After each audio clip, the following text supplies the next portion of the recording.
नमस्कार, आप देख रहे हैं हिंदुस्तान 9 और मैं हूं आपके साथ सुमित कुमार सिंह। उत्तर प्रदेश के पूर्व मुख्यमंत्री और समाजवादी पार्टी के नेता मुलायम सिंह यादव ने गुरुग्राम के मेदांता अस्पताल में आज यानी 10 अक्टूबर को 8:16 सुबह में अपनी अंतिम सांस ले ली। उनके बेटे अखिलेश ने ट्वीट कर यह जानकारी दी। पिछले कई दिनों से सपा नेता की हालत काफी गंभीर बनी हुई थी।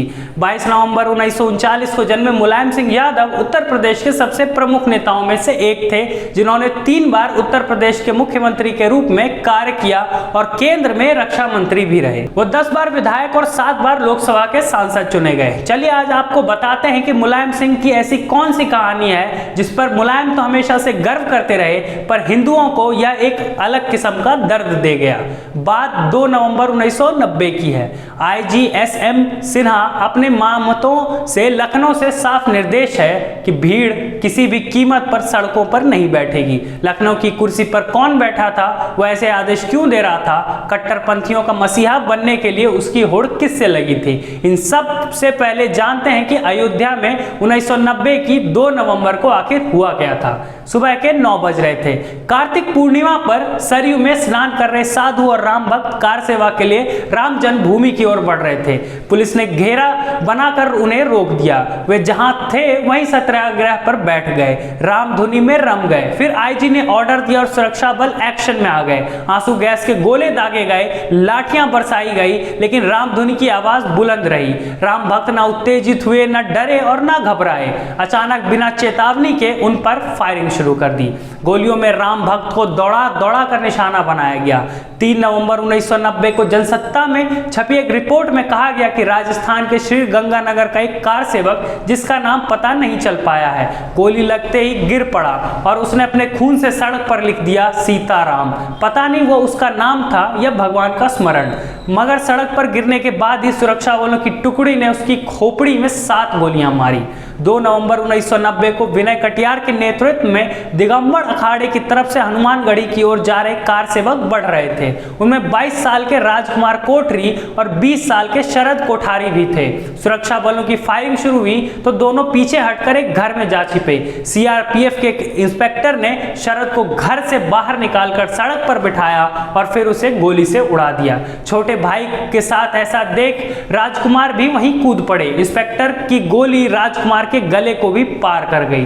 जनसत्ता में अगले दिन छपी खबर में बलिदानियों की संख्या 40 बताई गई। साथ ही लिखा गया था कि 60 लोग बुरी तरह जख्मी हुए। घायलों का कोई हिसाब नहीं था। मौके पर एक पत्रकार ने मृतकों की संख्या 45 बताई थी। दैनिक जागरण ने मौत की संख्या 100 बताई थी। दैनिक आज ने यह संख्या 400 बताई। आधिकारिक तौर पर बाद में मृतकों की संख्या केवल 17 ही बताई गई। हालांकि घटना के चश्मदीदों ने कभी भी इस संख्या को सही नहीं माना। दिलचस्प यह है कि घटना के फौरन बाद प्रशासन अपनी ओर से कोई आंकड़े तो नहीं दिए थे, लेकिन मीडिया के आंकड़ों का खंडन भी नहीं कर रही थी। यहां तक कि फैजाबाद के तत्कालीन आयुक्त मधुकर गुप्ता तो फायरिंग के घंटों बाद तक यह नहीं बता पाए कि कितने राउंड गोलियां आखिर चली थी। उनके पास मृतकों और जख्मी लोगों का आंकड़ा तक नहीं था। जनसत्ता ने अपनी रिपोर्ट में स्पष्ट शब्दों में लिखा कि निहत्थे कार सेवकों पर गोली चलाकर प्रशासन ने जलियांवाला बाग से भी जघन्य कांड किया। कुछ साल पहले एक समुदाय विशेष के लोगों को देश की राजधानी की सड़क पर डेरा जमाए बैठे देखने वाले लोगों को शायद यह यकीन ना हो कि 1990 में इस घटना को तब अंजाम दिया गया था जब प्रशासन को काफी पहले से अयोध्या में कार सेवकों के जुटने और निश्चित तारीख को कार सेवा से पहले की सूचना थी।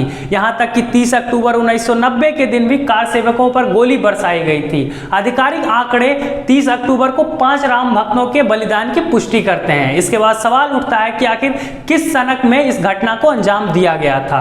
असल में 25 सितंबर 1990 को एक रथ यात्रा शुरू हुई थी। सोमनाथ से शुरुआत हुई और 30 अक्टूबर को यह रथ यात्रा अयोध्या पहुंचने को थी, जहां पर अयोध्या में मकसद था कि राम जन्मभूमि को वापस पाने के संघर्ष को जन जन का संघर्ष बनाना, हिंदुओं को अपने गौरव और अपनी पहचान को लेकर जिंदा करना।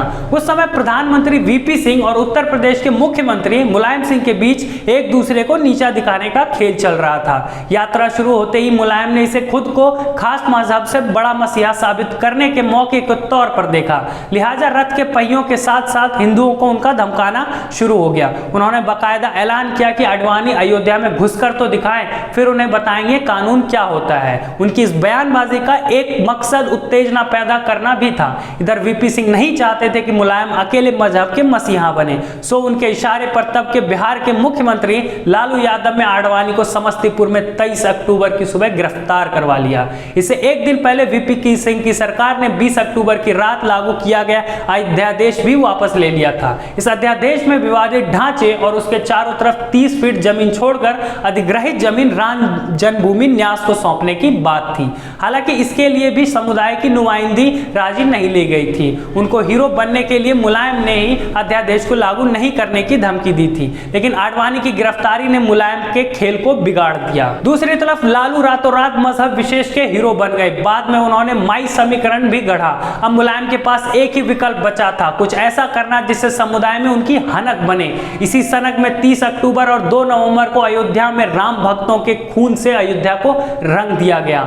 लखनऊ में वह ऑर्डर दिया गया जिसका जिक्र आईजी सिन्हा अपने महात्मों में करते हैं। इस ऑर्डर से मुलायम को मौलाना मुलायम की उपाधि नसीब हुई। 2017 में अपनी इस करतूत का बखान करते हुए उन्होंने कहा था कि यदि जरूरत पड़ती तो और लोगों को मारा जाता। लालू और मुलायम के उन कारनामों से सालों सत्ता का सुख भी उन दोनों ने भोगा। बाद में दोनों समधी बने, पर आज एक जेल से बेल पर बाहर है तो दूसरा बेटे से मारा भोग रहा था, जिनकी अब तक मृत्यु हो गई। और गुमनाम राम भक्तों की उस बलिदान यात्रा से अयोध्या में भव्य श्री राम मंदिर की यात्रा की ओर बढ़ रहा है। 30 अक्टूबर और 2 नवंबर 1990 को अयोध्या जय सिया राम और हर हर महादेव के जयकारे से गुंजमान था और 5 अगस्त 2020 को फिर उसका साक्षी बना। उस समय विश्व हिंदू परिषद के नेता एससी दीक्षित ने कहा था, राम हमारे खून में है, उनके जन्म स्थान के क्या मायने हैं या हिंदू होकर ही जाना जा सकता है। हिंदुओं को इसका एहसास कराने के लिए किसी जमशेद या फैज की जरूरत नहीं है, ना ही यह जानने की जरूरत है कि उनके पूर्वज कौन थे। फिलहाल के लिए बस इतना ही। ऐसे ही तमाम जानकारियों को जानने के लिए देखते रहे हिंदुस्तान 9। बहुत बहुत धन्यवाद।